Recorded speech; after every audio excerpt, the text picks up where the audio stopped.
Hey everyone! Tonight we're diving into the fascinating lives and tough endurance of medieval peasants, the unsung survivors who braved some of the harshest nights in history. They lived through it all, with clever tricks for warmth and shared body heat, proving that survival was a mix of grit, creativity, and pure willpower. Before we settle into their world, go ahead and like this video and subscribe if you truly enjoy the content I share. And drop a comment, let me know where you're watching from and what time it is in your part of the world. I love seeing this little global village come to life. Now dim those lights, maybe switch on a fan for some ambient background noise, and let's ease into tonight's tale. When most people picture medieval times, they think of tournaments, feasting halls, and village festivals. But for the average peasant, winter wasn't festive. It was a brutal challenge titled "How Do We Survive the Night?" It wasn't just a season, it was a yearly gauntlet that showed up like a merciless schoolmaster who didn't believe in mercy or make-up tests. Imagine this: your home is a cramped structure of mud and sticks, with walls so thin you might hear a rabbit sneeze outside. There's no proper insulation, no glass windows, just a tiny hole patched with animal hide, and absolutely no thermostat debates with siblings. Inside, the temperature was usually just a smidge kinder than whatever was going on outside. If it was icy outdoors, inside was ever so slightly less icy. Yay for marginal improvements. The nights were particularly dreadful.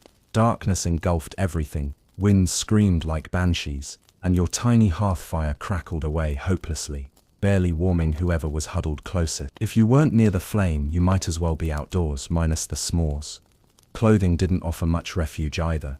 Medieval peasants didn't own plush fur coats or luxurious blankets. They had a couple of itchy wool tunics, maybe a cloak that smelled faintly like a goat, and the idea that layering would somehow make them warmer. Spoiler alert, it didn't help much. And don't expect cozy blankets either. Beds were often nothing more than straw-filled sacks, maybe topped with old rushes, and if you were lucky, some friendly fleas. That was the peasant version of deluxe. The cold wasn't just inconvenient, it was life-threatening. Hypothermia, frostbite, and death by freezing were real dangers, especially for children and the elderly. Waking up alive in the morning was considered such a win. You might just celebrate with a turnip that was only slightly frozen. So yes, surviving medieval winter had nothing to do with comfort. It was all about layering everything you owned, snuggling with animals for warmth, and hoping you didn't wake up with frozen eyebrows. And this, my friends, was only the beginning. Think your modern apartment is drafty because your window doesn't seal properly. Medieval peasants would laugh. Their homes weren't drafty, they were more like eager wind tunnels that happened to have a roof. Most peasant homes were built using a technique politely called wattle and daub. Translation: crisscross sticks smeared with a delightful mixture of mud, straw and yes, animal dung. Not for shock value, dung was free, sticky and surprisingly insulating. Plus they never ran out of it. These walls, no matter how artfully smeared, were no match for a serious winter storm. Winds slipped through every crack and crevice, swirling into the single-room homes and ensuring no one ever got truly warm. Privacy, not a chance. Heat, questionable, but it sure built character. And then there were the roofs. Thatched roofs looked charming, but after weeks of rain and snow they sagged, leaked, and occasionally let in a squirrel or two mid-dinner. Windows, if they even existed, were tiny slits covered with stretched hides or rough wooden shutters. Glass was a luxury item. Even the manor lord might only have a single tiny pane, and peasants, they just hoped the cowhide didn't blow off during a snowstorm. As for the floors, they were usually nothing more than packed dirt. When heavy rain or snow hit, moisture seeped through, creating uninvited puddles. Technically, you could say they had indoor water features, though no one was thrilled about it. During winter, walking across your own home could feel like slogging through a frozen swamp. Cold from the ground, cold from the air, cold from every side. It was a full-body siege. But complaining wasn't their style. They stuffed moss in the walls, plugged holes with rags, and used each other like human space heaters.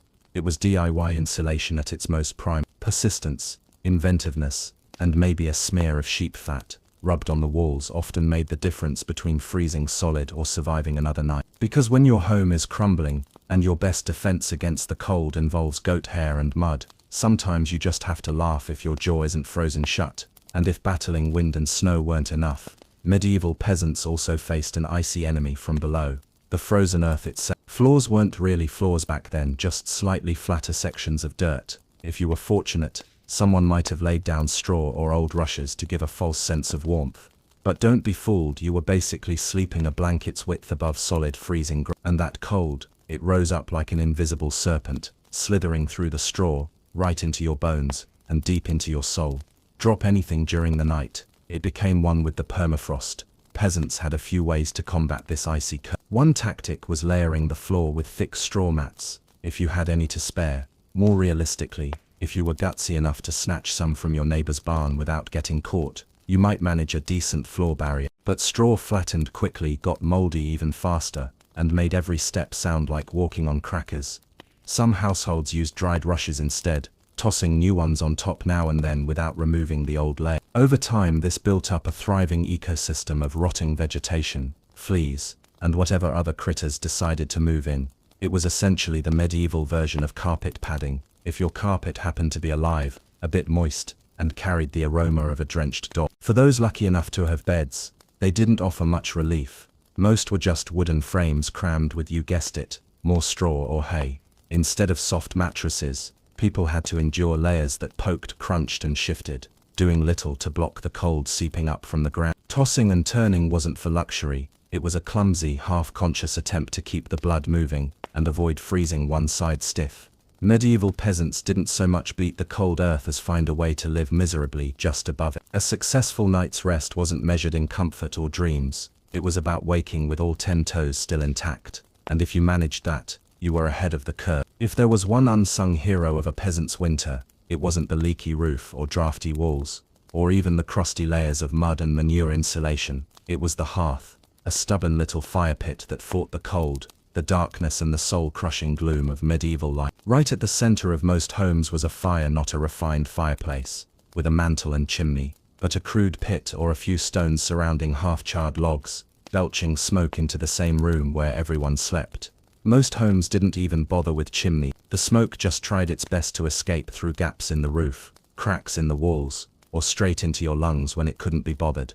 It wasn't ideal for your lungs or your lifespan, but it did have one bonus. It smoked out fleas and other pests. Why hire pest control when you're marinating in smoke all day and night?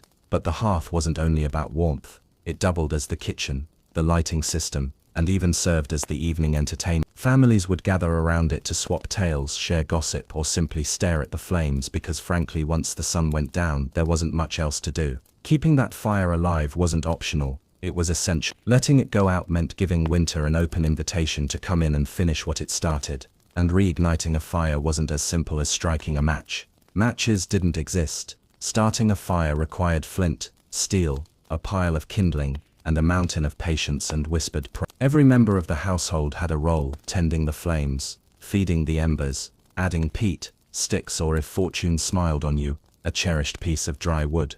It was an endless tug-of-war between human effort and the cold's creeping finger. The fire didn't guarantee survival, but without it, survival wasn't even on the table. It sputtered, it smoked, it disappointed, but it was hope flickering in a pit. If peasants feared anything more than running out of beer, it was losing the fire overnight. Without that glowing warmth, the chill crept in faster than a tax collector after harvest. Starting from scratch in the frozen dark wasn't just annoying, it was dangerous. There were no lighters, no sparks on demand, just flint, steel and your last nerve, trying to coax a tiny flame out of icy nothing. This is why peasants got clever. They banked the fire not with coins, but by carefully covering the glowing coals with ash at bedtime. The ash acted like insulation, preserving a bit of heat through the night. Done right, you could wake up, give it a little poke, add fresh wood, and have flames again without the misery. Done wrong, and your morning became a bitter plunge into the Arctic. Firebanking was more than a trick, it was a skill, passed down like a secret family recipe. Everyone had their own beliefs. Dry ash only, a bit of moisture, pack it tight, let it breathe. Suggesting a better way could start a full-blown argument. It was the medieval equivalent of debating barbecue techniques, just with frostbite on the line. Sometimes even firebanking failed. A draft might sneak in and snuff it out, or a clumsy sheep might knock over the pit. Seriously, it happened. That's why some families took shifts during the night to check on the coals. It was like sleepwalking with purpose. Medieval thermostat duty. In the end, firebanking wasn't about beating nature. It was about buying yourself a few more hours of bearable coal. If you woke up to a single glowing coal, that was your small but mighty victory, enough to survive another frigid day. The more the merrier in medieval times wasn't about throwing parties. It was a battle cry against the cold. When the fire faded and the wind slipped through every hole and gap, your best defense was huddling with everyone else. If that meant spooning your siblings, neighbors, livestock and a bewildered goose, so be it. Forget personal space. Privacy wasn't even a concept. On the harshest nights, the mission wasn't rest. It was to not wake up stuck to the floor, families piled together in the coziest corner, bundled in every scrap of fabric available, forming what could only be described as a chaotic, snoring human lasagna. Children squeezed between parents, grandparents were buried on the outside, and surprise guests, like Cousin Ethel, just slid into whatever gap was left. If you were lucky, you got the warm center. If not, you were on the edge, aka the medieval version of sleeping next to the freezer door. Move too much and you'd send Aunt Maud into the icy breeze by the wall. Suddenly you were the household villain. Even bedding was communal. One straw mattress, slowly squashed by generations of bodies. Hygiene, let's not even pretend. The scent of sleep wasn't winning any awards. But when frostbite's at the door, you stop being picky. Body heat was a weapon. Some old guides even advised putting the biggest, warmest folks on the outside to shield the rest. Babies and elders were tucked into the middle like cherished embers. Over time, this wasn't just about surviving. It became a nightly ritual. Stories, songs, whispered jokes beneath a shared blanket of wool and desperation. So next time your sibling steals the covers or your dog hogs the bed, remember, at least you're not stuck between Uncle Edgar's snore and a goat with opinions. If you think modern roommates are rough, try wintering with cows, goats, pigs, chickens, basically any creature that breathed and radiated heat. Letting animals inside wasn't weird, it was necessary. They were your built-in heating system. Plus, if your goat shared your walls, it was harder for a thief to sneak off with it at night. 2 problems, 1 stinky solution. By nightfall, the house became a living furnace of feathers, fur and snorts. Chickens nested in corners, pigs grunted near the fire, and cows stretched out like paying tenants, chewing cud with zero shame. It wasn't elegant.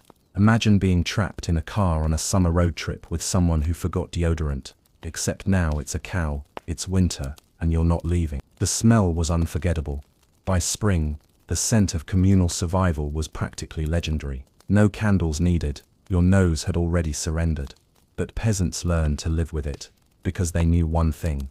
More animals meant more heat, and fewer cold limbs. Cows had the VIP spots, near the people. Goats edged closer, usually by force.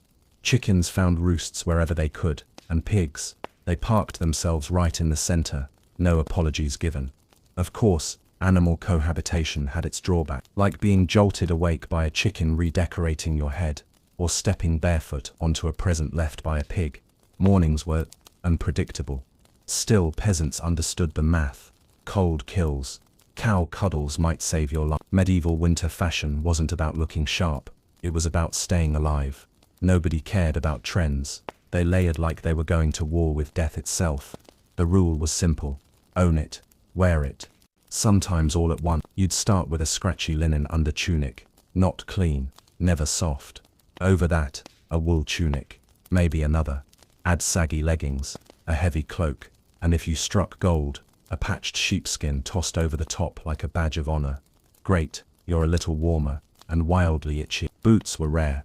Most people wrapped feet in cloth or old rags, shoved them into wooden clogs, and prayed frostbite skipped them tonight. If the cold still bit, you just added another rag and hoped you didn't lose a toe. Laundry, not happening. Washing winter clothes meant hacking through a frozen stream, dunking your shirt, and waiting days for it to dry, assuming it didn't freeze stiff first. Most peasants figured smelling like a barn was better than freezing solid.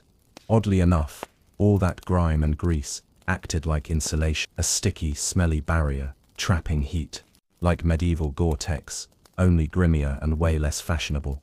Hats, scarves and gloves were prized like gold. A single wool hat could be the difference between waking up and not waking. In a world of frost and fire, even the smallest garment could be a lifesaver. Gloves in the Middle Ages were rarely store-bought luxuries.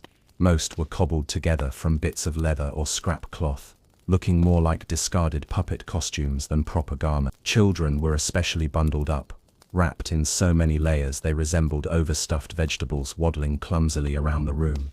The entire goal was to trap as much precious warmth as possible. Fashion, elegance, those were foreign concepts. Survival through warmth was the real flex of the time. So the next time you gripe about wearing multiple layers on a cold day, remember that medieval peasants often marched around with nearly every article of clothing they owned piled on at once, resembling mismatched sacks of laundry, and feeling fortunate for it. In their world, dirt wasn't merely something to wash away, it became a crucial part of staying alive. Filth wasn't failure, it was functionality. Oddly enough, being dirty wasn't seen as giving up, it was a clever, calculated move. The cold brought a specific danger, losing body heat, and oddly, freshly cleaned clothes, especially linen, were the worst at keeping warmth. Breathable, yes, but breathable isn't ideal when the air outside feels like regret. That's where grime came in. Day after day of unwashed wear allowed dirt, oils and mud to cake into their tunics and cloaks. Over time, that filth formed a kind of insulating crust, plugging the gaps in the fabric like a medieval weather shield. It might have smelled like a barnyard challenge gone wrong, but at least it kept out the wind. Many even believed that bathing in the winter would make you sick, so they kept their holy layer of filth as a defense against illness. Baths were infrequent, laundry even rarer, and soap was reserved for big moments, like when the bishop visited, or right before you died. Clothing layers were never rotated, you simply added a new one, on top of the last. Before long, you became a living scrapbook of the past month. Each stain told its own survival story, like that time you slipped in the mud and didn't perish. Outsiders might have seen peasants as having forsaken hygiene altogether, but in truth, they were using every method available to stay alive. That crusty, dirty tunic was armor against frostbite, not stylish, but better than being frozen stiff in pursuit of smelling like a meadow. And frankly, in a time where every living soul reeked to high heaven, nobody noticed. Nose blindness became a survival skill of its own. So yes, filth was functional, fashionable, and if by midwinter you were slick with grime, you were ahead of the curve. Think medieval peasants snuggled under cozy quilts. Think again, their version of a bed was something more practical, and imagine sleeping on a sack of dead weeds, and calling it a night.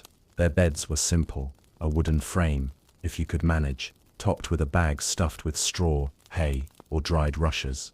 No springs, no cushions, just a crinkly, lumpy, and faintly farm-scented mess that stabbed you when you moved. Some didn't even have a frame, and just threw straw directly on the dirt floor, calling it a night on what modern influencers might call a natural grounding sleep system. Unfortunately, that straw bed degraded quickly. It flattened, got moldy, attracted pests, and generally transformed into a biohazard. Replacing the straw was a big to-do, done maybe twice a year, if your bed didn't start crawling first. An alternative, rushes, long grasses scattered across the floor and mixed with herbs, like lavender or rosemary, to freshen the otherwise pungent air. For a day it smelled pleasant. After that, the rushes just blended in with the grime, food scraps, and whatever the dog dragged in. And then there were the bedfellows, lice, fleas, and the occasional mystery insect that loved straw as much as you hated it.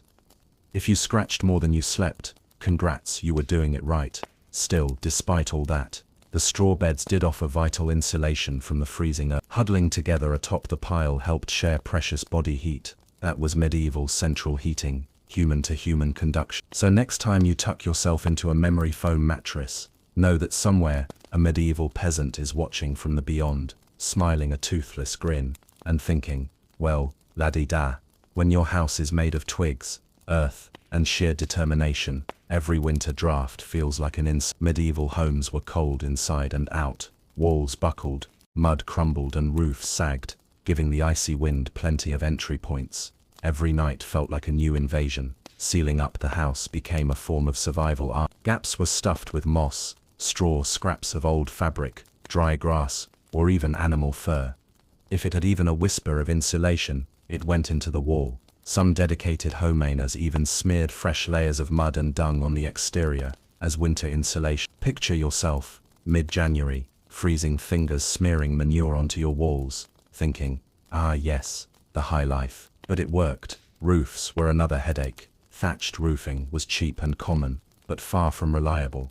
After a few seasons, holes popped up like unwanted guests. Peasants would patch leaks with cloth, reeds, or in desperate moments, turf stolen from nearby fields. Over time, homes began to resemble patchwork quilts sewn by someone who gave up halfway through.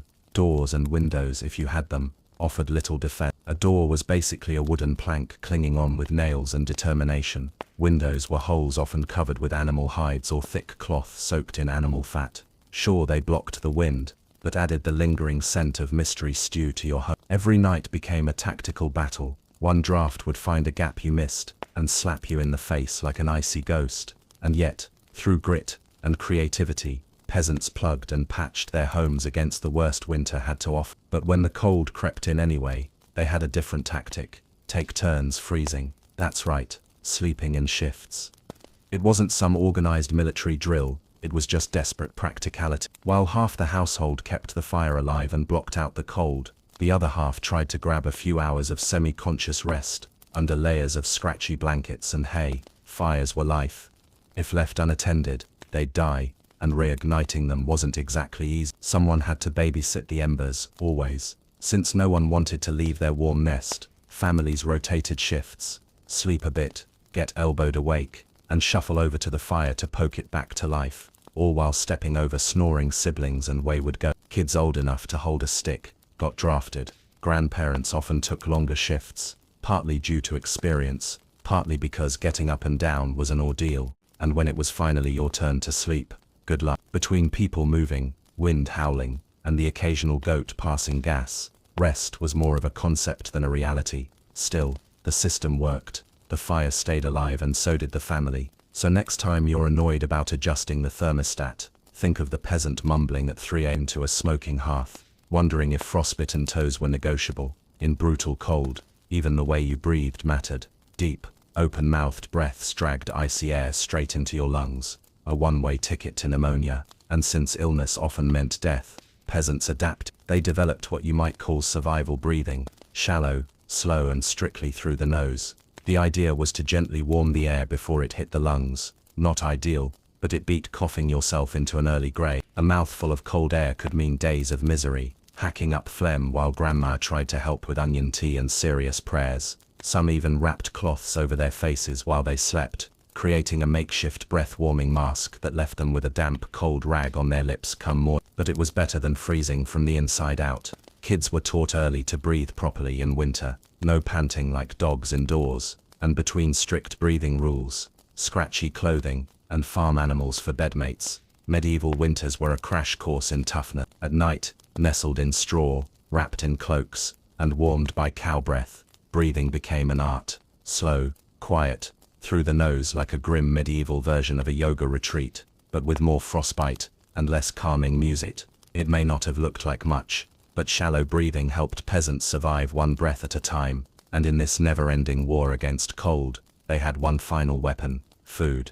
A warm belly could mean the difference between waking up or not. The logic was simple: eating a heavy, dense meal before bed gave the body something to work on, producing heat as it digested. Calories were fuel, and fuel meant life, so peasants filled their bowls with thick stews made from root vegetables like turnips, onions and parsley. Grains were staples too: oatmeal, barley mush, dense rye bread. On rare lucky days after festivals or butchering time, you might even find a hunk of salted meat or dried sausage in the pot. These weren't gourmet dishes, there were no garnishes or presentation points, just big, brown, heavy food that sat in your gut like a slow-burning fire.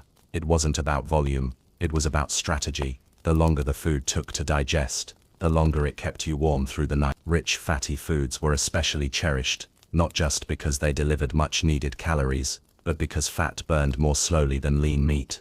A full stomach packed with stew, bread, and a liberal helping of questionable lard, that was high-end winter comfort in the medieval world. Parents made sure even the most finicky child ate well. If little Thomas turned his nose up at turnips, tough luck, you ate them, or spent the night cold and dreaming about those very turnips you scorned. It was harsh, but it worked. Medieval parenting at its blunt. Of course, filling up before bed had its downsides. Sure, you'd feel warmer, but you'd also be gambling with a night full of strange, vivid dreams courtesy of your gut, wrestling with what felt like an entire cabbage patch. Worth it?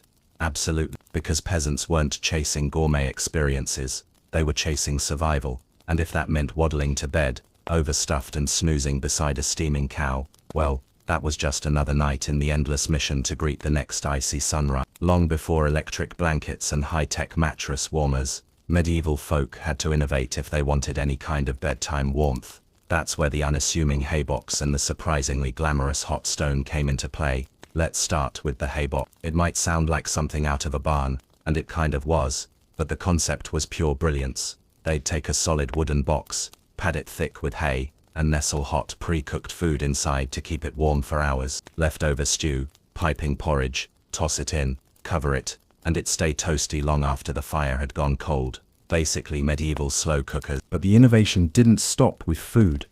If hay could preserve the warmth of a stew pot, it could hold on to something even hotter, rocks. And so began the age of the heated stone. Before bed, someone, usually the unlucky child, who lost the nightly family rock paper scissors, would toss a flat stone deep into the fire. Once it was hot enough to almost cause third-degree burns, they'd fish it out with a stick or a pair of worn tongs. Then it was wrapped in rags, bundled in old cloth, or tucked into a clay pot before being slipped into the bed or buried beneath the hay-stuffed mattress. A medieval heating pad, ready to wage war against the freezing ground. Naturally, there were risks. Wrap it poorly, and congrats, you just started a tiny house fire. Drop it on your foot? That wasn't ice-related pain, but it still hurt like medieval hell. But when everything worked as it should, the stone radiated comforting heat for hours. Not exactly luxurious, but when your hut felt more like an ice cave than a home, it was a miracle. A hot rock buried in hay might not have seemed glamorous, but for peasants desperate for warmth, it was salvation. In a medieval peasant household, the hearth wasn't just a place to cook, it was a lifeline. A smoky, temperamental lifeline that was vital for getting through the night. The closer you were to it, the better your chances of waking up not frozen. Sleeping arrangements weren't based on comfort, they were strategic. The youngest, oldest, and sickest were placed closest to the flames. Everyone else fanned out around them like layers of human insulation. Proximity to the fire wasn't just kindness, it was survival logic. Babies were delicate sources of heat, elders were walking encyclopedias, and world-class gossipers.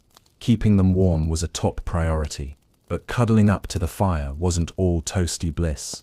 Get too close and you might wake up with your eyebrows singed or your cloak catching fire. Stray too far, and you were practically camping in a snowdrift. It was a balancing act. Bask in warmth, but don't roast yourself like a pig on a spit. And the fire wasn't generous with its heat. It mainly warmed whoever was directly in front of it, leaving everyone else to compete for a sliver of heat, like reptiles jostling for a sunbeam.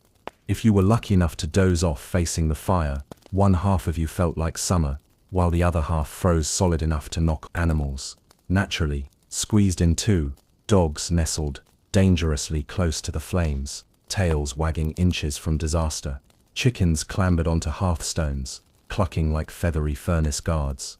Every snap of the fire, every glowing ember, whispered a promise: you're alive, you're warm, for now. And so, peasants drifted into restless sleep, breath rising in ghostly puffs, just outside the fire's reach.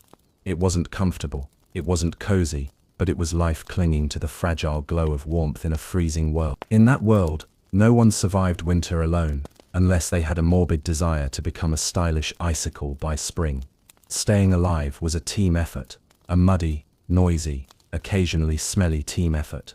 When your warmth and safety depended on your neighbors, everyone paid attention. If old Tom's chimney suddenly stopped smoking, someone went to check, not just because Tom owed you a chicken, but because his survival was tied to yours. Every village had unofficial winter watchers, usually the young, the old, or the injured. People who couldn't work the fields, but could keep an eye out.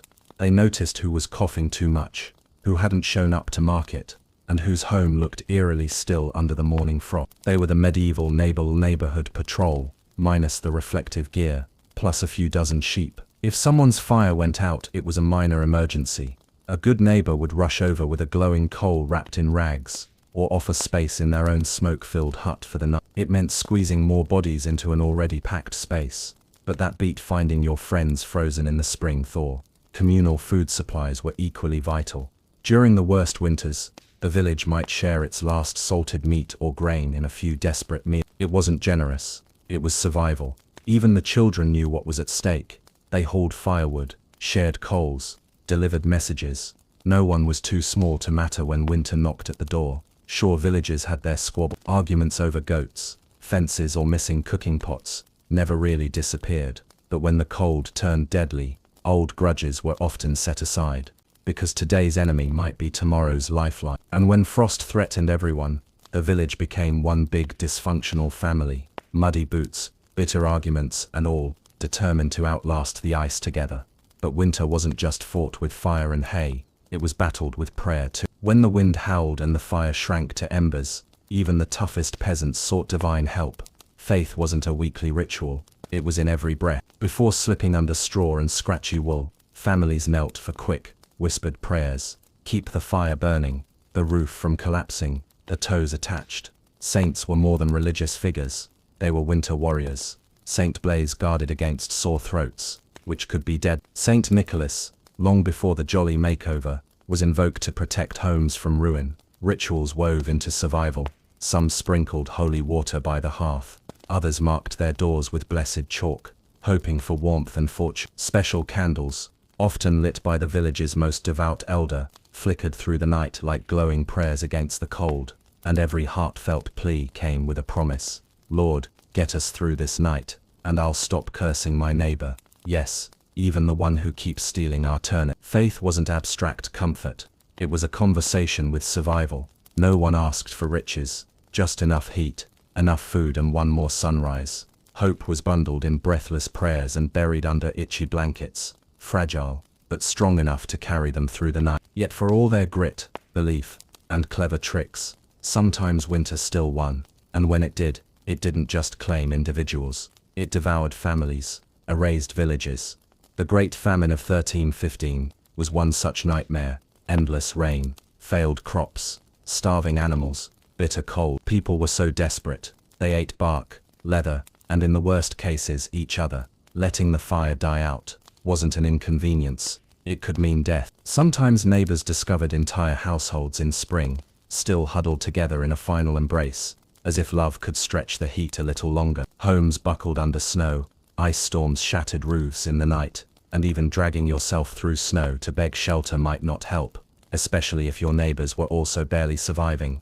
Disease loved the cold. Starvation weakened immune systems, and crowded huts became breeding grounds for deadly illness.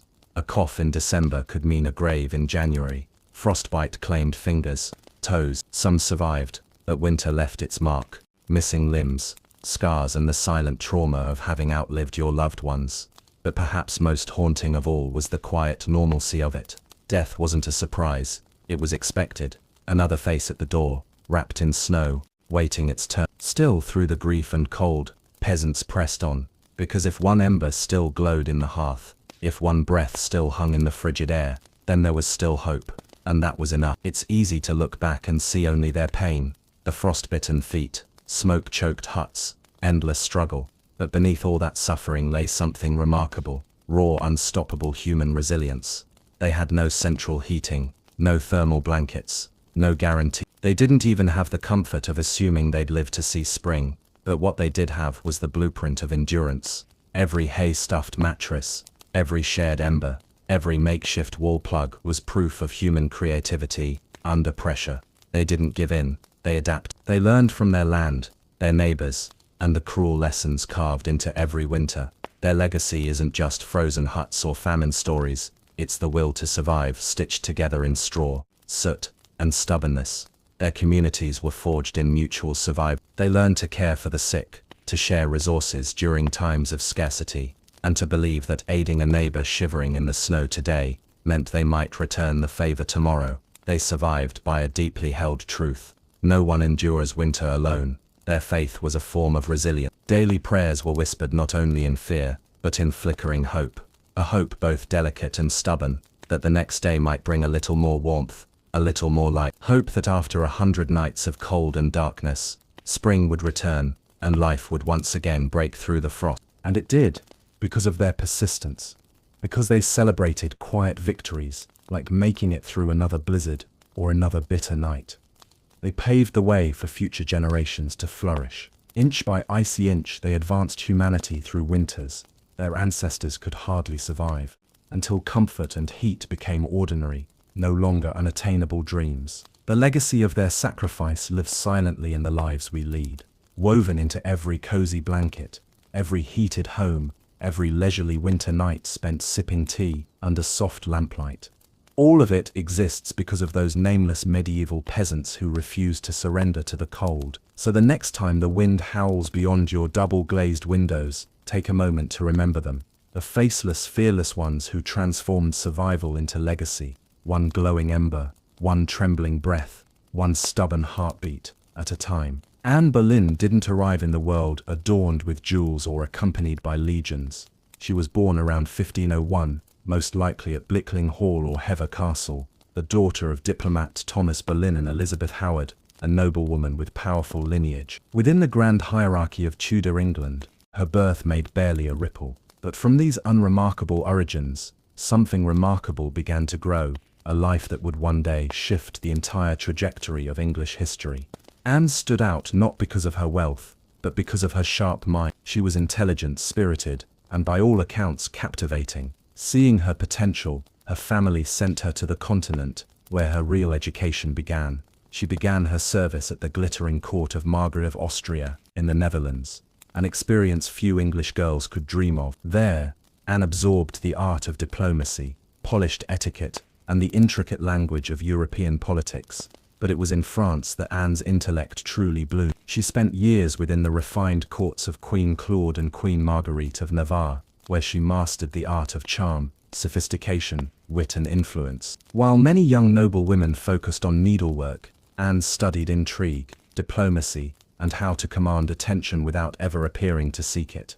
By the time she returned to England in the early 1520s, Anne had transformed. She could rival any continental courtier in sophistication, yet remained grounded in the ambitions of an ascending English family. She wasn't traditionally beautiful, even her admirers admitted this, but she was mesmerized. Her dark, intelligent eyes, her quick voice, her poised movements, all suggested intention veiled beneath elegance. When Anne entered a room, the atmosphere shifted. In a society where a woman's future was usually decided by birth and marriage, Anne refused to fade quietly into the background. She had witnessed firsthand the influence wielded by clever women in European courts, and she intended to wield it herself. Still young and untested, Anne Boleyn returned to England already stirring the tides of history. No longer merely Thomas Boleyn's daughter, she was now a force in a much larger game, one that would soon shake the crown itself. Anne's arrival at the English court made waves. Among pale, restrained English ladies, she was a lightning storm, charged, unpredictable, impossible to overlook. With her dark hair, piercing eyes and razor wit, Anne stood out starkly from the demure women who populated the court of King Henry VIII. Initially she played the expected part, a maid of honor to Queen Catherine of Aragon, yet even in Catherine's shadow, Anne's spark couldn't be dimmed. She danced with poise, spoke fluent French, and laughed boldly. Men were intrigued, women whispered. The court hummed with rumors of the magnetic Boleyn girl. Inevitably, she caught the most dangerous gaze of all, the king's. Henry VIII was no stranger to courtly flirtation. His court was a theater of hushed promises and hidden trysts.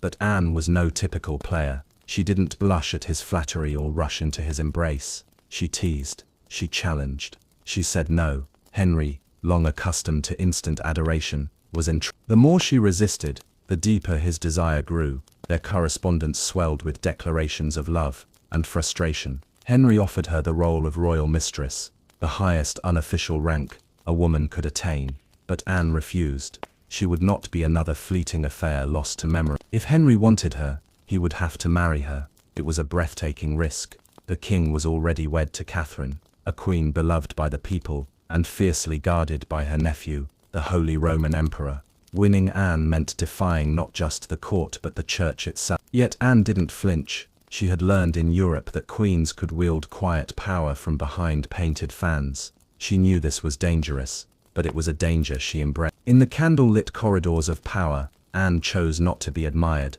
but to forge her own destiny and alter England's future. What began as a flirtation ignited into a crisis that engulfed the entire kingdom. Henry wasn't just infatuated, he was obsessed, and in that obsession, he was ready to unravel centuries of tradition. There was just one obstacle: he was still married.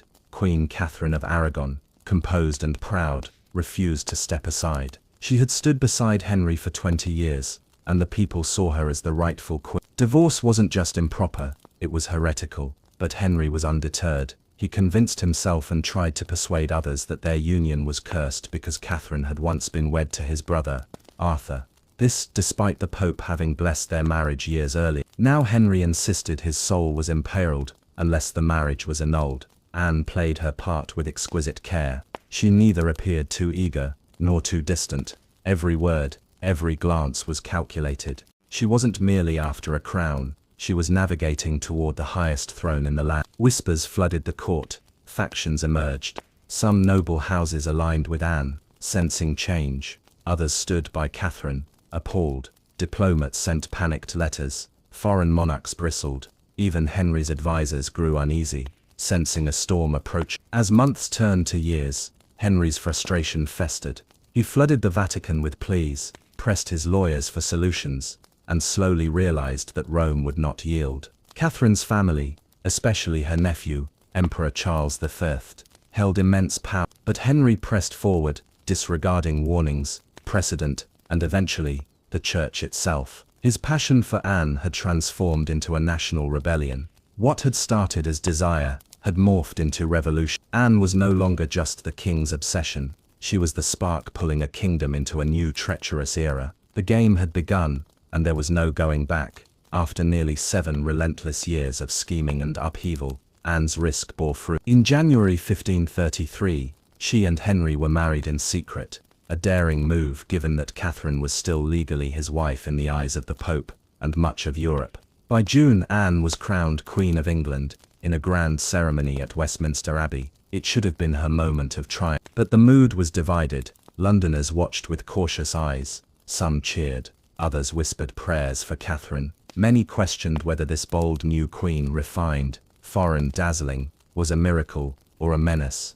Anne began her queenship not with reverence, but with resistance. Unlike Catherine's quiet piety, Anne was bold, sharp, and politically brilliant. She wore striking colors, commanded the court with keen intelligence, and quickly amassed powerful enemies. Her place, while hard-won, was far from secure. Everything now hinged on her ability to give Henry a son. Anne knew this intimately. She wasn't just a wife, she was the foundation of a fragile new dynasty. Early in her pregnancy, she and Henry were hopeful, sure the child would be male. But in September 1533, Anne gave birth to a daughter, Elizabeth. Anne, though heartbroken, held her composure and vowed the next child would be a boy. Henry, on the other hand, wavered, his love now tempered with doubt. Still, Anne's influence remained formidable. She remade the court in her own image, lifting her family to dazzling heights. She was the first queen in English history to be anointed with the sacred oil traditionally reserved for kings.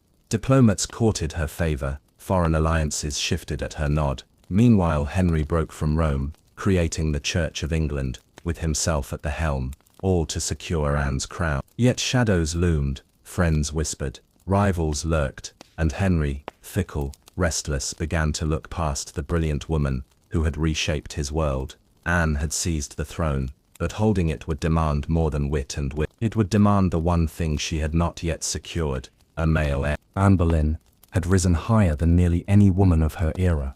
But the higher she climbed, the greater the risk of falling. From the moment the crown touched her head, the pressure mounted.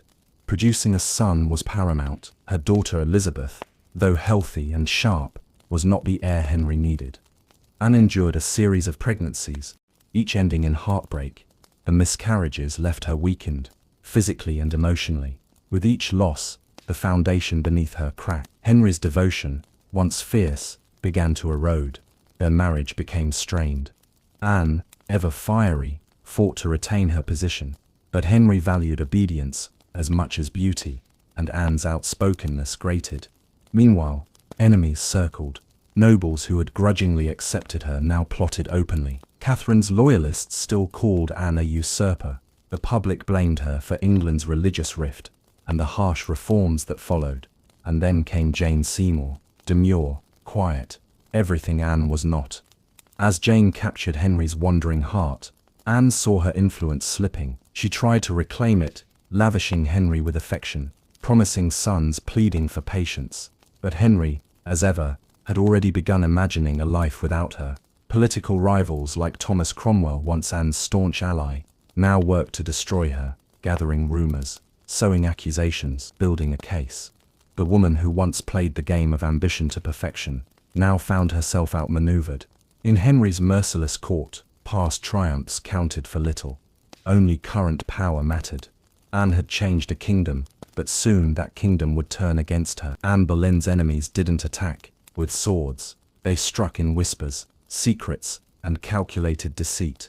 In the hidden corridors of power, betrayal simmered, silent, patient, deadly. Thomas Cromwell, once her greatest supporter in England's break with Rome, their alliance had been one of convenience, mutual ambition. But Anne pushed for reforms aiding the poor and challenging elite privilege.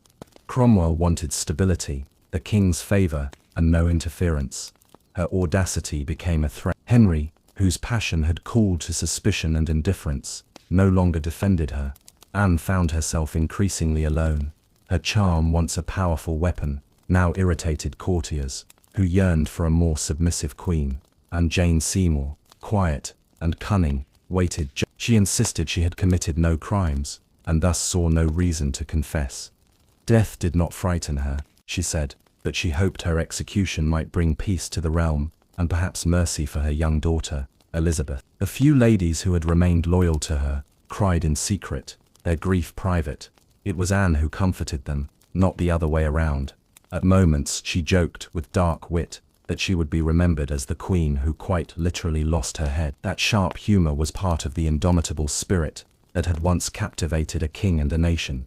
Henry VIII, however, showed no sign of compassion. His affections had already shifted to Jane Seymour. Even before Anne's execution had been formally scheduled, Henry was orchestrating his next marriage. For Anne, that final betrayal by the man who had once defied a pope and shattered a kingdom for her must have been the cruelest of all. On May 18, 1536, Anne was informed she would die the following morning. That night, sleep evaded her. Instead, she spent her last hours in deep prayer, asking God to forgive those who had wronged her, and perhaps also seeking pardon for her own pride and ambition, the very qualities that had brought her to this point. In what could be seen as a final royal gesture, Henry arranged for a French swordsman to perform the execution, a swifter and more precise death than the axe. Whether it was for Anne's dignity or his own conscience is unknown. As dawn broke, Anne prepared herself with care. She wore a dark damask gown edged with fur, and a crimson kirtle beneath colors that spoke of sacrifice and solemn grace. Her dark hair was pinned up beneath a plain cap. She stood ready to meet death with poise. The cold mist coiled around the courtyard stones as Anne Boleyn, queen, mother, survivor, and defiant spirit stepped forward. There were no tears, no pleas, only the steady courage of a woman who faced history's judgment with unshakable resolve. Her death would come swiftly, but her story was far from over. On the morning of May 19, 1536, Anne climbed the scaffold, erected within the Tower of London. A small, hushed crowd gathered, nobles, soldiers, and a handful of silent witnesses. Even the tower walls seemed to listen. Anne stood tall, her grey dress rippling slightly in the breeze. She looked thinner than she had at court, her face pale but composed. There was no hysteria, no collapse. She met death with the same unbending grace that had once rattled a kingdom. Her final words were measured. She did not accuse, she did not protest. Instead, she prayed for the health and fortune of the very king who had condemned her. In that final moment, Anne offered not a confession, but a startling act of forgiveness. Even her enemies were moved by her bravery. The French executioner stepped forward, his sword at the ready. Anne knelt, upright, hands folded in prayer, her eyes turned skyward.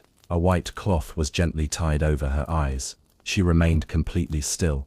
Then, with one silent, precise stroke, it was done. Anne Boleyn, queen, mother, and figure of legend, was gone.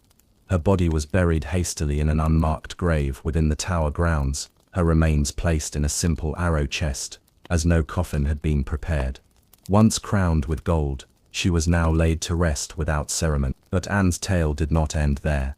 Her daughter, Elizabeth, the child whose birth had once disappointed a king, would ascend to become one of England's most legendary monarchs. Elizabeth I, the Virgin Queen, would preside over a golden age of English culture, power, and a queen who inherited her mother's fierce intellect, bold spirit, and indomitable will. Anne Boleyn had reshaped England's destiny. Her rise helped fracture ties with Rome, and birth the Church of England. Her fall revealed how even queens could be discarded. Yet through Elizabeth, Anne's legacy endured, more brilliant than any crown she wore in life. In death, Anne Boleyn achieved a kind of immortality, not through survival, but through the powerful mark she left on history. By the early 1770s, tensions in the American colonies were simmering like a pot about to boil over. The once loyal bond to Britain, viewed as the proud motherland, had curdled into anger, suspicion, and growing defiance. The spark hadn't come from tea, it had started much earlier. The Stamp Act had stirred outrage by taxing items like newspapers and playing cards. Then came the Townshend Acts, placing duties on vital goods like paper, glass, and pen. Each new measure, passed an ocean away by a parliament where colonists had no voice, was like kindling thrown into dry brush. In the beginning, resistance took the form of petitions and protest writings. Colonial assemblies drafted objections, merchants organized boycott. Writers like Samuel Adams and John Dickinson filled newspapers with passionate arguments about rights and freedom. But over time, the discontent grew darker. A creeping realization spread: Britain wasn't listening. Worse, it didn't care. Some colonists clung to hope that if they made their voices loud enough, reason might prevail. Occasionally it did. The Stamp Act was repealed after loud protests. But each small victory was soon replaced by new laws, new taxes, new indignities. It was never truly about the money. The taxes were small by British standards. What truly infuriated colonists was the principle. They were being taxed without consent, treated as subjects, not citizens. They were ruled like distant holdings, not valued partners. Boston, more than any other city, became the heart of this growing resistance. The Sons of Liberty, a secretive and bold group of patriots, became louder and more daring. In 1770, tensions erupted when British soldiers fired on unarmed civilians during what came to be known as the Boston Massacre. Blood had already stained the cobblestones. Trust was gone. By 1773, the colonies stood on a precipice. One final insult would push them over, and it came not from a weapon, but from cargo, tea. That year, Parliament made a fatal error. Believing Americans would accept cheaper tea, they passed the Tea Act. It aimed to rescue the failing East India Company and reassert Parliament's authority to tax the colonies. On the surface it seemed like a win. The company could now sell tea directly to colonists, bypassing merchants, lowering costs.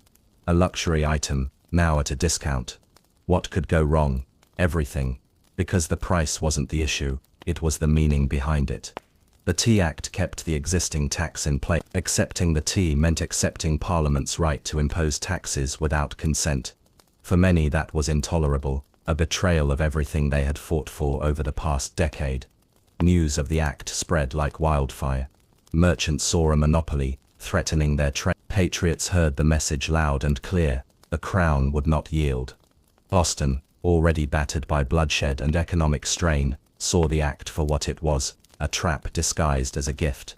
Refusing the tea became an oath, a test of loyalty. Crowds gathered, newspapers erupted with rage. The Sons of Liberty, led by figures like Samuel Adams, vowed that no East India Company tea would touch American soil. In ports up and down the coast, ships carrying the tea were turned away. But not in Boston. Their fate played out differently. 3 ships, the Dartmouth, Eleanor, and Beaver, arrived and anchored, refusing to leave.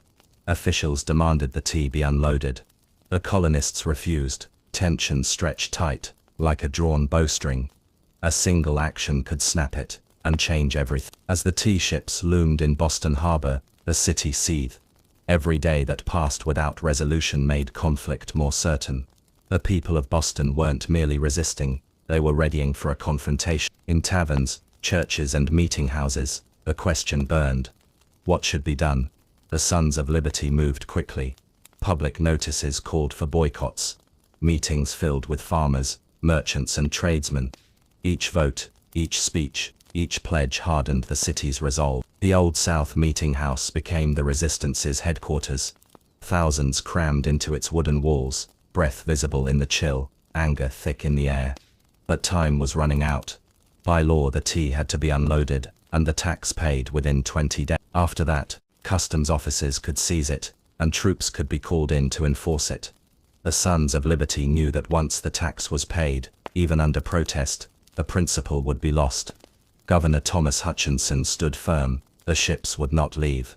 The tea would be unloaded. Colonial outrage meant nothing to him. To retreat, he believed, was to surrender to mob rule. Boston was caught in a standoff. Everyone sensed that something was about to happen. December 16, 1773 dawned grey and cold. The tea ships had lingered for nearly 3 weeks. Now the final day had arrived. According to British law, the tea must be unloaded or seized. The tension was unbearable. If the tea came ashore, the colony's fight for liberty would be undone. That morning, thousands packed into the Old South Meeting House. Many walking miles through ice and snow to get there. The building overflowed. Men spilled into the streets, straining to hear. Samuel Adams presided, delivering fiery words of resistance. But uncertainty remained. How could they act without triggering war? Messengers arrived with grim news. The governor would not relent. The tea would be seized. The king's law would be enforced. Anger boiled. The walls of the hall seemed to tremble. Then Adams stood and declared, "This meeting can do nothing more to save the country." A simple sentence, but everyone understood. The time for words had ended. Outside, a war cry pierced the night. It was the signal. Men disguised themselves quickly, faces darkened with soot. Wrapped in blankets, feathers in their hair. They weren't trying to deceive. The costume was symbolic, a shedding of the old. A rebirth into something new. That night, Boston would not beg, it would act. As dusk fell over Boston, figures moved quietly through the streets.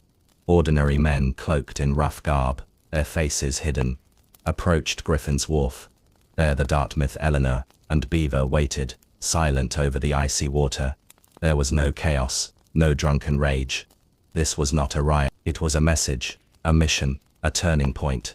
Here is your rephrased script, fully connected and without timestamps, preserving the tone and detail of the original. No cargo was taken. No one plundered the ships for riches. Only one item was deliberately destroyed. The tea, that bitter emblem of British tyranny. In a city where poverty and hunger were daily companions, it would have been easy for the protest to spiral into chaos and theft. But it did. When the action was over, the harbor had become a churning brew of torn crates and sodden tea leaves. The ocean breeze mingled with the sharp, pungent scent of shattered tea, creating an odd aroma that lingered in the cold night. The task complete, the men melted into the shadows, slipping away through the narrow streets and alleys of Boston. No names were left behind, no figureheads to claim the moment. All that remained was the unmistakable trace of rebellion. As splintered boxes floated in the dark waters, Boston itself seemed to pause, as if bracing for what would come next. This was no drunken brawl, no chaotic riot. It was something colder, more calculated, a precise act of rebellion carried out beneath the veil of darkness. The harbor now resembled an enormous steaming teapot. Tens of thousands of pounds of East India Company tea drifted across the surface, blackening the water. Some curious colonists tried to retrieve the soggy leaves, only to be sharply rebuked by Sons of Liberty, keeping watch. Nothing was to be reclaimed. No one was to benefit. This was about one thing, principle, and that principle was absolute. When dawn broke, the air was thick with the briny smell of tea, and the town awoke to a world forever changed. Word spread at lightning speed through whispered conversations, scrawled letters and hastily printed broadsheets. By noon, everyone from apprentices to wealthy traders had heard, and the reaction was swift and deeply divided. For the patriots, it was a moment of fierce, swelling pride. Ordinary men had risen against the most powerful empire on earth, and struck a blow for freedom. For loyalists and moderates, It was a terrifying act. They saw not bravery, but recklessness. Had the colonies crossed a line they couldn't retreat from? In his grand home, Governor Thomas Hutchinson fumed with rage, not only over the destruction itself, but over the message it sent. If Boston could flout royal power so openly, where might the next spark ignite? British officials were taken aback. Protests they had expected, boycotts, perhaps even another outburst like those seen during the Stamp Act crisis.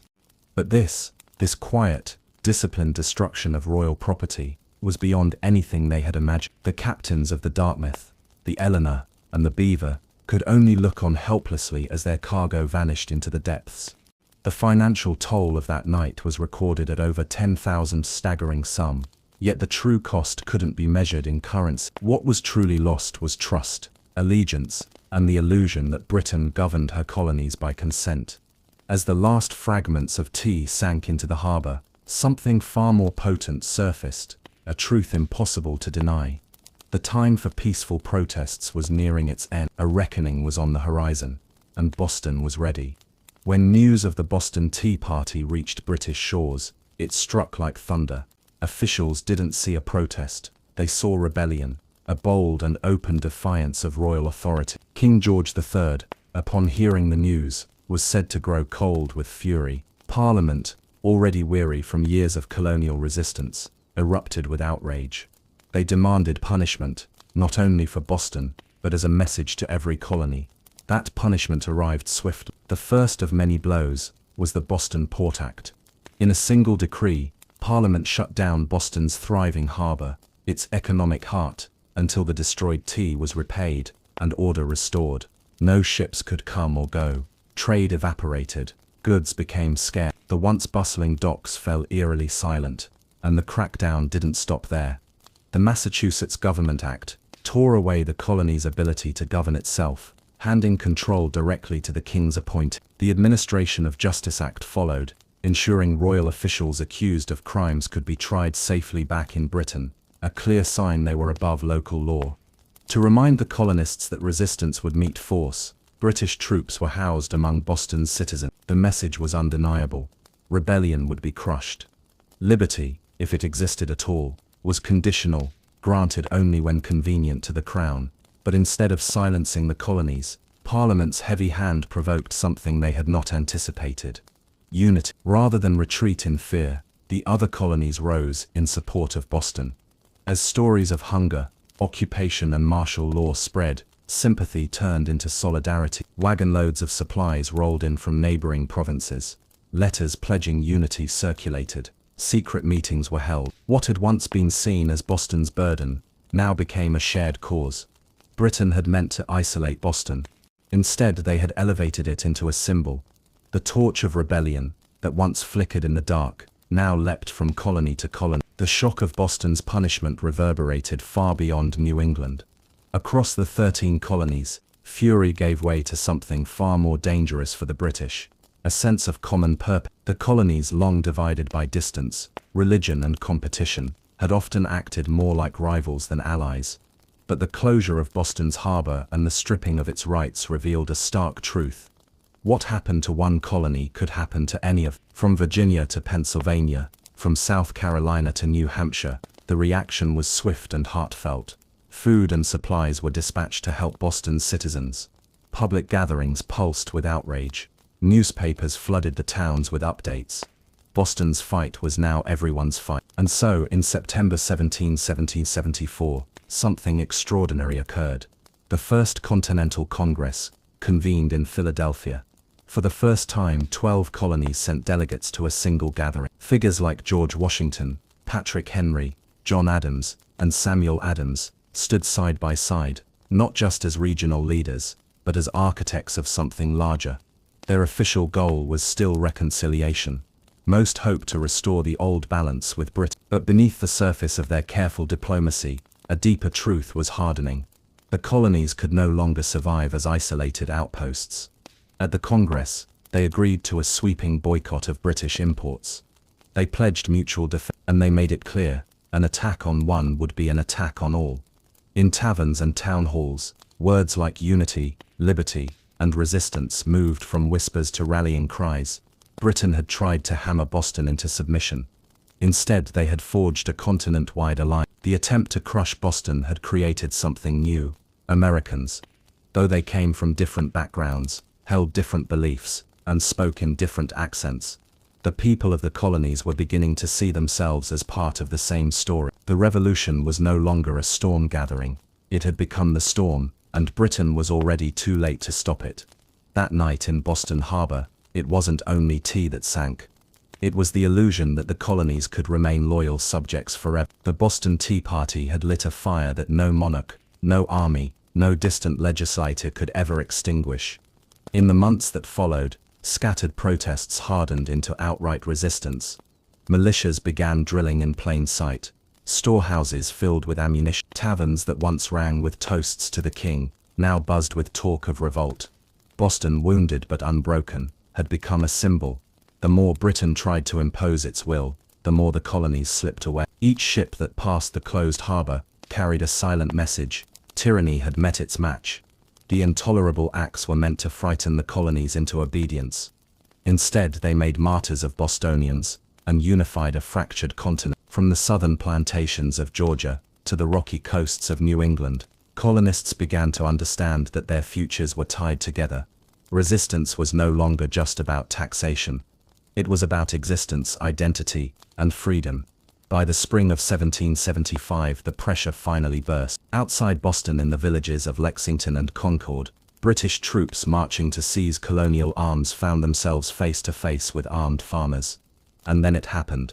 The first shots of the American Revolution cracked through the morning air. A direct line ran from those musket blasts to the night, when men, choosing principle over profit, sent a fortune's worth of tea into the sea. The Boston Tea Party proved that revolutions aren't always born in fire or fanfare. Sometimes they begin in silence, with a handful of citizens, choosing courage over comfort. When the colonists dumped the tea, they weren't just rejecting a tax, they were rejecting an empire.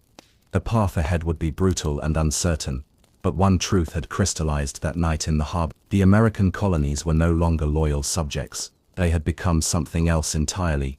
They had become revolutionaries.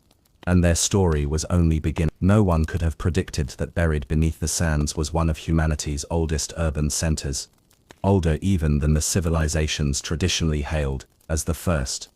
It wasn't until the twilight of the 20th century that archaeologists, guided by Ruth Shady, unearthed what they discovered hidden beneath layers of time would alter the very foundation of how we understand the Americas, and force us to reevaluate everything we thought we knew about the dawn of civilization itself.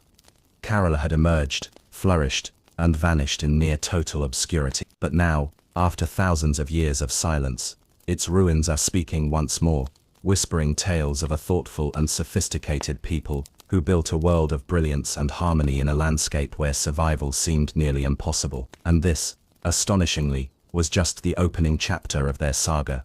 At first glance, the Supit Valley appears as a place where life should barely cling to existence. Harsh winds tear across the arid expanse, sun-baked soil cracks under a relentless sky, and the meandering river seems barely strong enough to sustain a dream.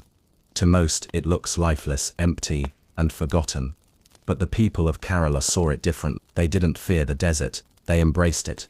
They viewed the land not as a barrier, but as a challenge, and the river, though modest, was a thread of life they learned to weave into a masterpiece. With patience, innovation, and sheer willpower, they transformed this unforgiving terrain into a flourishing center of culture.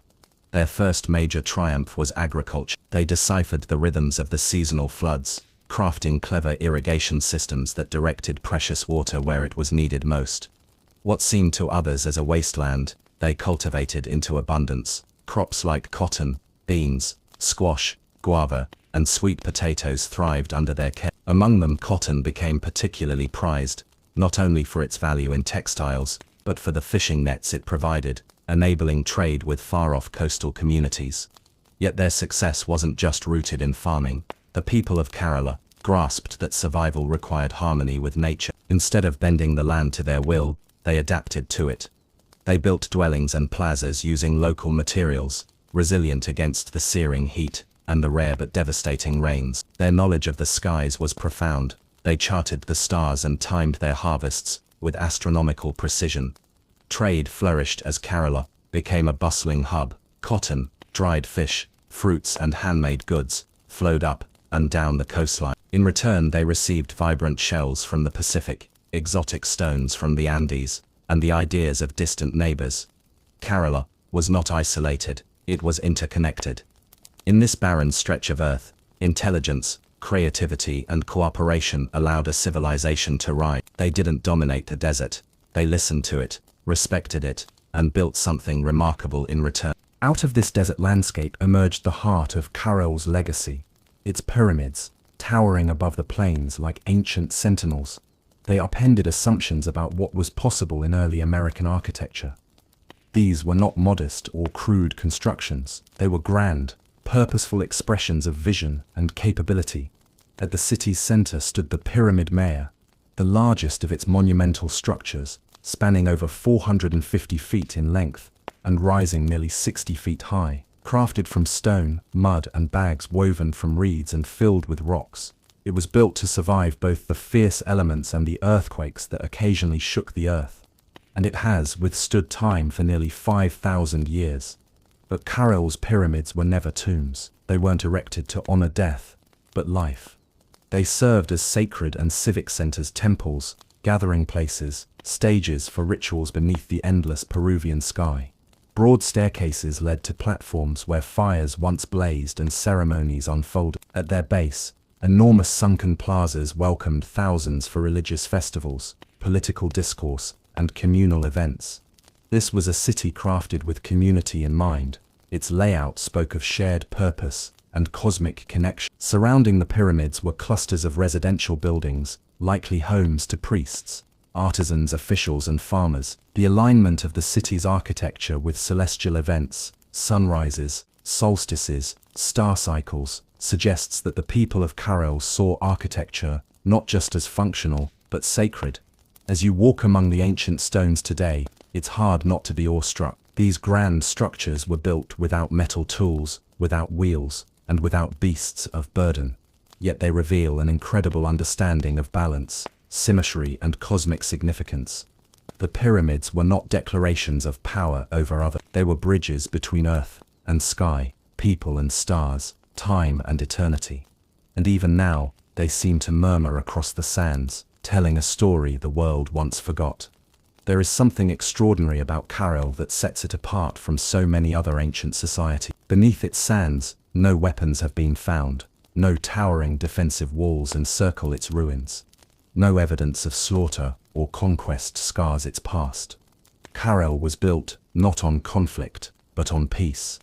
This reality challenges centuries of assumption. Here was a thriving civilization that chose collaboration over war, commerce over conquest, and unity over division.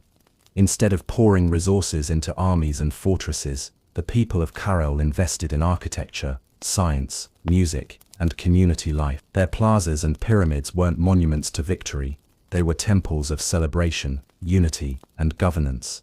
This was a city of negotiation, not destruction. Trade was its lifeblood. Cotton from the fertile riverbanks was turned into nets and exchanged for dried fish, a crucial protein source, as well as rare goods from distant lands, brilliant shells, sparkling stones, and tropical fruit. These connections wove together far-reaching communities into a shared fabric of mutual prosperity, with Kerala at the center. Religion and ceremony anchored social order. Grand public spaces and sunken courts served as stages for unifying rituals, drawing people together under common beliefs. Music permeated these moments, flutes made from bird bones, drums wrapped in deer hide, creating symphonies that echoed through the valley. Leaders weren't generals, they were organizers and spiritual guides, who managed vast building projects, coordinated agriculture, and maintained trade, all without the brutal legacy of warfare. In an age so often defined by bloodshed, Kerala shines as proof that greatness can rise from harmony. The city's very stones seem to pulse with memories of a different kind of world, not merely one of commerce and temples, but of sound and spirit. Archaeologists have unearthed musical instruments, a treasure trove of flutes, whistles, and drums, each meticulously crafted, tuned to resonate across the plazas. These were not toys, They were the tools of a spiritual and social language. Picture the scene. At dusk, drums beating softly, flutes wailing like the desert wind. Hundreds of people dancing barefoot on stone floors, firelight flickering atop the pyramids. Priests in ceremonial attire chant to deities of the river, the land, and the cosmos. In those moments, Karel became more than a city, it was a living orchestra.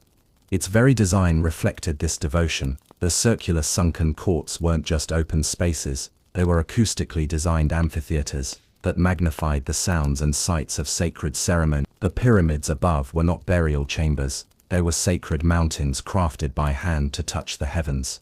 These rituals honored the stars, the seasons, the cycles of life itself. Music was more than art, it was the voice of belief, the sound of unity, the heartbeat of a civilization in harmony with the universe. Unlike other ancient cities, Karel left behind no violent murals, no depictions of wrathful gods demanding blood. Their spiritual world was defined by reverence, not fear.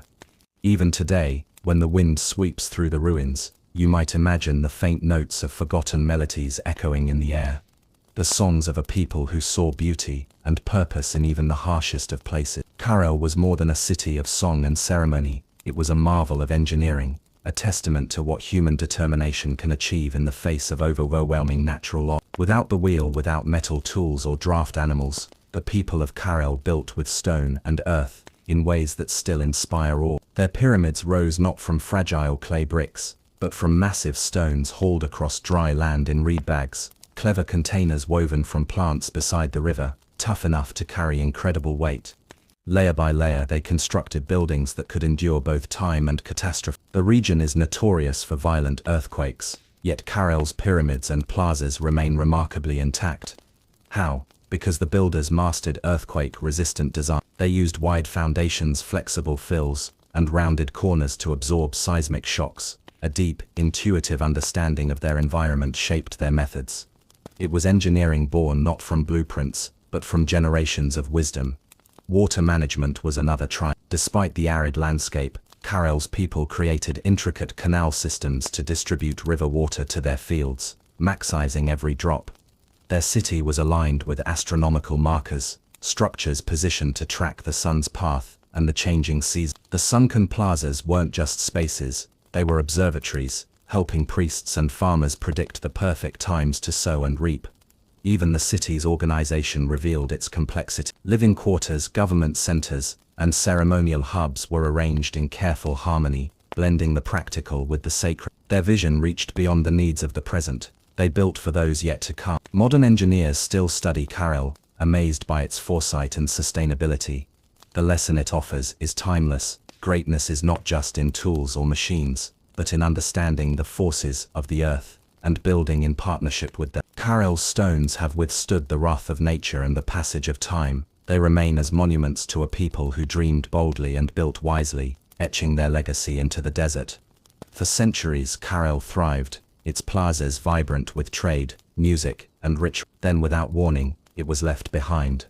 No flames marked its destruction, no enemy toppled its walls, no signs of disaster litter its grounds. Instead, Karel simply faded from view. The pyramids stood silent, the music fell quiet, the desert began to reclaim its own. Why they left is still a mystery that haunts the valley. Some scholars suggest that climate change dealt the final blow. A prolonged drought may have dried up the river, collapsing agriculture and the trade that depended on it. The balance Karel had maintained with its fragile environment might have been lost for good.